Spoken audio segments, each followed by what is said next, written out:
Hey, what up everybody? This is Stevie Breach coming to you with a review of the Wrestling Road Diaries 2. I picked this up at WrestleMania 30 when I was staying at the Drury Inn and Suites. Colt Cabana was actually staying at my hotel. As he was walking through, I had listened to the Art of Wrestling podcast of the three of them doing a sit-down sort of. It was they tape recorded it. It was like a Q&A sort of discussion panel, and they recorded it and actually uploaded it the week of WrestleMania as like the debut of hey, come buy my stuff over at coltmerch.com sort of deal, sort of like promoting the whole thing. And if you buy the bonus disc exclusive, which I didn't buy, I hit Colt Cabana up on his email address, and I'm gonna pick that up through PayPal, and he's gonna send me one of those since he didn't have those available for purchase.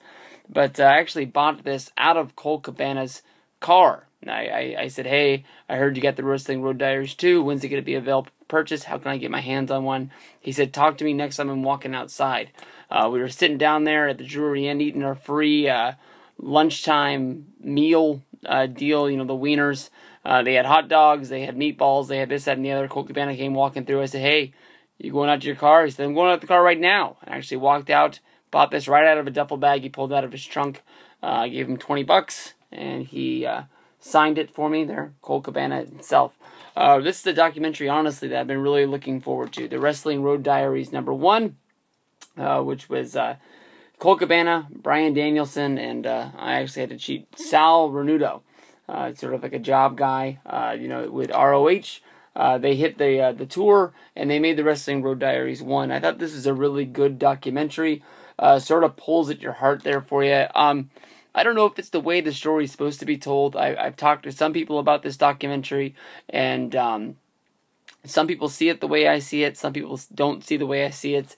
I think everybody knows the story. Colt Cabana was signed to WWE. He went to developmental. Somewhere along the way, when he got called up as whatever the fuck his name was in WWE. I can never remember. He's never really gave a damn. Anyways, it didn't really work out. He was released. He had a YouTube show for a while. He got on TV 5 or 6 times. Lost all the matches in no time fashion, and it just didn't really work out. Colt Cabana talks about it in a lot of interviews. If you listen to the podcast, he brings it up a lot. It's sort of like a bitter situation from him, and with his buddy Bryan Danielson going in and signing with WWE, this was like his goodbye tour on the road when they were filming this. It comes off as very, very bitter. I thought that he was almost like saying, like, you know, Bryan Danielson, don't do it. It didn't work out for me. It's not going to work out for you. And now here we are looking at this years later. I can't remember when this was made. But, you know, Bryan Danielson, Daniel Bryan, just closed out WrestleMania. You get to see them, you know, go from town to town. Bryan Danielson is looked at like a wrestling god, putting on clinics. You can tell that everybody has a lot of respect for him and the guys going through there. This time, got the 3 goofballs going around. Nothing wrong with these guys. I love them. And it's almost a part of the story, is that, you know, not everybody's going to be Daniel Bryan, not everybody's going to be CM Punk. You know, but there's got to be wrestlers that go to these little towns because these little towns love wrestling. There's money to be made there, and wrestlers got to make that money. You got Colt Cabana from the Art of Wrestling. You got 2 guys. They probably have 2 of the best Art of Wrestling episodes. Of course, everybody knows Mr. 1859. Cliff Compton himself, otherwise known as Super Domino, had 1 episode just being a regular guy, talking about his days of wrestling and how he got to where he is. And then he got to come back after going on tour with the Big LG. I think the interview that Compton did make these guys more famous than they ever were when they were in WWE as Domino or as Luke Gallows. Basically they went over to Nigeria to wrestle the Great Power Udi, and hijinks ensued where basically, they were kept in a hotel because they hadn't paid their bill, and they were almost used as leverage against Udi to pay his bill. And they got to wrestle in front of kings and queens. They didn't get paid, and it sucked. But here, this is just them, you know, showing what it is like on the road. And this is almost, it's sad. It's not sad because they love what they're doing. You know, Colt Cabana He basically, says that, like, he loves what he does. He loves wrestling in front of these little towns. You just feel like these guys really, in my mind, are bigger stars than they are because I listen to the art of wrestling. I look at Cliff Compton like he's a god because of how great his episode is. And the Big LG. He is just a cool dude. I really like his episode as well. His story about being found out as he's going to college on a scholarship playing football, and his football coach shows up at the wrestling show, and it's not because he's a fan. Colt Cabana just talks about how guys, go into WWE and they get released, and then they find out, for the next little while, if they want to keep wrestling, they're going to be wrestling in front of these little towns in front of 100 people. And Colt Cabana is like, if they don't want to do that, if they look down on that, get out of this, get out of my profession. This is what I want to do. I will gladly wrestle in front of those towns. And we see them wrestle in front of the smallest crowds around. Probably the first town they go to, 100 to maybe 200 people. All these guys, they tend to make fun of themselves along the way, but they also, know what they're doing. You got the Big LG, Luke Gallows, who he calls the spot before it happens. They pull into this one town, and he says that everyone there is going to call him, "You're the guy that used to come out with CM Punk."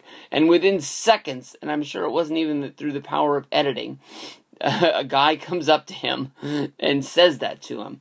You get to see, the power of the shilling that these guys go through. Of course, a lot of the money they make is made through, selling 8x10s, autographing the encyclopedia. You got, taking pictures of people on their phone, which they can post to Instagram or TwitPic or Twitter, or however you do it, wherever it gets over. You can use a picture of you and Colt Cabana as your Facebook pic. You got LG talking about how, wrestling fans will give you that last $20 in order to get in the ring after the show, take a picture of you, hold the title, and act like it's a real deal. You see these three guys go to a show that's put on by a promoter. They basically say the promoter just is a guy who's got some money. His kid loves wrestling. He loves his kid. So he goes out. He gets these three guys to come to his show, to put on a show.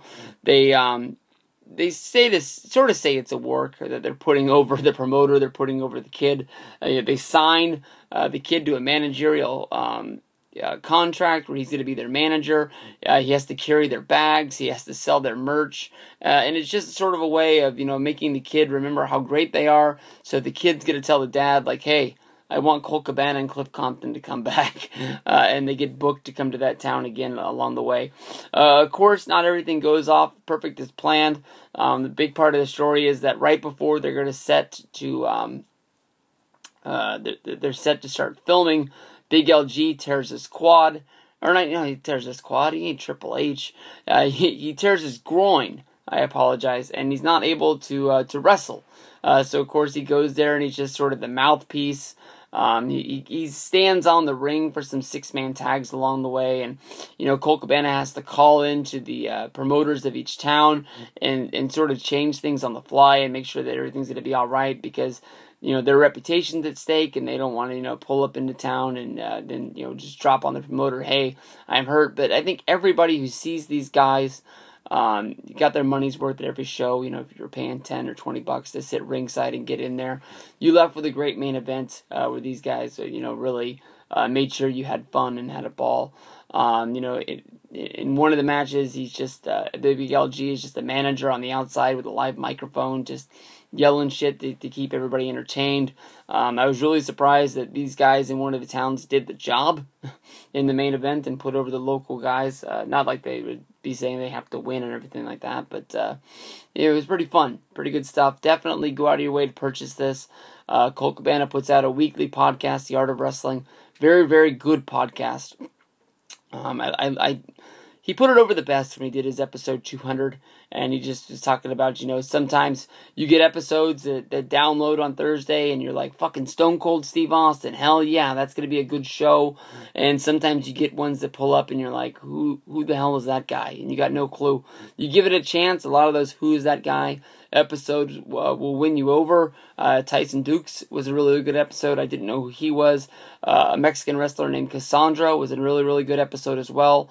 I don't know anything about Cassandro. I haven't seen anything about him since. And but I'm going to remember, and that's always almost one of the things that when I meet guys. When I meet guys like Justin Roberts, I told him how cool his art of wrestling was, telling stories about how he became the voice of Monday Night Raw, becoming the announcer. It's not like you really just fill out an application, you send it into WWE, and you say, hey, I want to work as your announcer, and Vince hires you.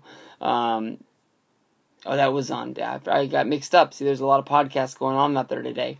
I was going to say Lillian Garcia was on there, but he was on the Stone Cold Steve Austin show and told her story about how she got there. But go to cultmerch.com. Go over there. Purchase this. You're going to love this. It's a really, really good documentary while you're at it. Buy both of them if you don't have them. Don't go searching the internet trying to find a way to find this to watch it. You're going to want to own this. It's only $20. It's going to be well worth it. It's going to be a DVD that you put on your shelf. I can see you watching this once or twice a year. Really, really good story. Doesn't drag on too long, and it'll make you laugh the whole way out. Peace out.